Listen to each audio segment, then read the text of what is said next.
ಸ್ನೇಹಿತರೆ, ಇನ್ನು ಮುಂದೆ ಕರ್ನಾಟಕದಲ್ಲಿ ಬಿಯರ್ ಸಸ್ತೆ ಆಗಬಹುದು. ಆದ್ರೆ ಕೆಲವು ಮದ್ಯಗಳು ಭಾರಿ ದುಬಾರಿ ಆಗಬಹುದು. ರಾಜ್ಯ ಸರ್ಕಾರ ತಂದಿರುವ ಹೊಸ ಅಬಕಾರಿ ನೀತಿ ಈಗ ಮದ್ಯಪ್ರಿಯರ ಜೇಬಿಗೆ ನೇರ ಹೊಡೆತ ಕೊಡ್ತಿದ್ಯಾ, ಅಥವಾ ಇದು ಜನರ ಆರೋಗ್ಯಕ್ಕಾಗಿ ತೆಗೆದುಕೊಂಡ ದೊಡ್ಡ ನಿರ್ಧಾರವಾ?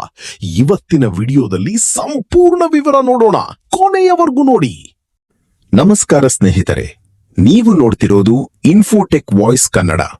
ರಾಜಕೀಯ, ಸರ್ಕಾರದ ಯೋಜನೆಗಳು ಮತ್ತು ಕರ್ನಾಟಕದ ಪ್ರಮುಖ ಅಪ್ಡೇಟ್ಗಳಿಗಾಗಿ ಈಗಲೇ ಚಾನೆಲ್ ಸಬ್ಸ್ಕ್ರೈಬ್ ಮಾಡಿ. ಇಲ್ಲಿವರೆಗೆ ಕರ್ನಾಟಕದಲ್ಲಿ ಮದ್ಯಕ್ಕೆ ತೆರಿಗೆಯನ್ನು ಬ್ರ್ಯಾಂಡ್ ಮತ್ತು ಕ್ಯಾಟಗರಿ ಆಧಾರದ ಮೇಲೆ ಹಾಕಲಾಗುತ್ತಿತ್ತು.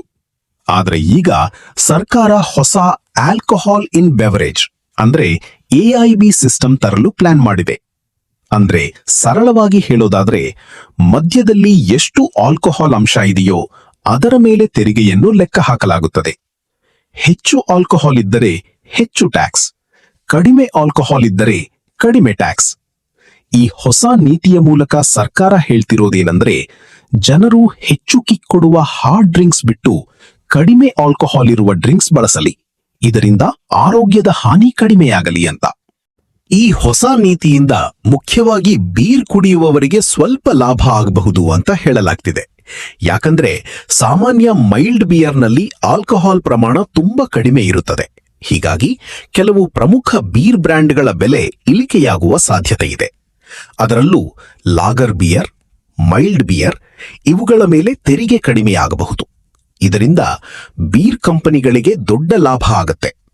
ಪಬ್ ಮತ್ತು ಬಾರ್ ಬಿಸ್ನೆಸ್ಗೆ ಒಳ್ಳೆಯ ಸಪೋರ್ಟ್ ಸಿಗುತ್ತೆ. ಯುವಕರು ಕಡಿಮೆ ಬೆಲೆಯ ಹಾರ್ಡ್ ಲಿಕ್ಕರ್ ಬಿಟ್ಟು ಬೀರ್ ಕಡೆಗೆ ಮುಖ ಮಾಡಬಹುದು ಅನ್ನೋದು ಸರ್ಕಾರದ ಲೆಕ್ಕಾಚಾರ. ಇನ್ನು ಕೆಲವರು ಹೇಳ್ತಿರೋ ಪ್ರಕಾರ ಇದು ನಮ್ಮ ರಾಜ್ಯದ ಪ್ರವಾಸೋದ್ಯಮ ಮತ್ತು ನೈಟ್ ಲೈಫ್ ಬಿಸ್ನೆಸ್ಗೂ ಬೂಸ್ಟ್ ಕೊಡಬಹುದು. ಆದರೆ ಸ್ನೇಹಿತರೆ, ನಾಣ್ಯಕ್ಕೆ ಎರಡು ಮುಖ ಇರುವಂತೆ ಈ ನೀತಿಯಿಂದ ದೊಡ್ಡ ಹೊಡೆತ ಬೀಳೋದು ಸ್ಟ್ರಾಂಗ್ ಲಿಕ್ಕರ್ ಬಳಸುವವರಿಗೆ. ಉದಾಹರಣೆಗೆ brandy, whisky, rum, strong local liquor ಇವುಗಳಲ್ಲಿ ಆಲ್ಕೋಹಾಲ್ ಪ್ರಮಾಣ ಶೇಕಡಾವಾರು ತುಂಬಾ ಜಾಸ್ತಿ ಇರುತ್ತದೆ. ಹೀಗಾಗಿ ಇವುಗಳ ಮೇಲಿನ ತೆರಿಗೆಯೂ ಭಾರಿ ಪ್ರಮಾಣದಲ್ಲಿ ಹೆಚ್ಚಾಗಬಹುದು. ಇದರ ನೇರ ಪರಿಣಾಮ ಮದ್ಯದ ಬಾಟಲಿ ರೇಟ್ ಏರಿಕೆಯಾಗುತ್ತೆ. ಬಾರ್ ಮತ್ತು ರೆಸ್ಟೋರೆಂಟ್ಗಳ ಬಿಲ್ ಜಾಸ್ತಿಯಾಗುತ್ತೆ. ದಿನಾಲೂ ಮದ್ಯ ಸೇವಿಸುವ ಮಧ್ಯಮ ವರ್ಗದವರ ಜೇಬಿಗೆ ಕತ್ತರಿ ಬೀಳುತ್ತೆ. ಈಗಾಗಲೇ ಕೆಲವು ವೈನ್ ಶಾಪ್ ಮತ್ತು ಬಾರ್ ಮಾಲೀಕರು ಕೂಡ ಆತಂಕ ವ್ಯಕ್ತಪಡಿಸಿದ್ದಾರೆ. ಬೆಲೆ ಜಾಸ್ತಿಯಾದರೆ ಗ್ರಾಹಕರ ಸಂಖ್ಯೆ ಕಡಿಮೆಯಾಗಬಹುದು ಅಂತ. ಸರ್ಕಾರದ ಲೆಕ್ಕಾಚಾರದ ಪ್ರಕಾರ ಈ ನೀತಿಯಿಂದ ರಾಜ್ಯದ ಆದಾಯ ರೆವೆನ್ಯೂ ಹೆಚ್ಚಾಗಬಹುದು.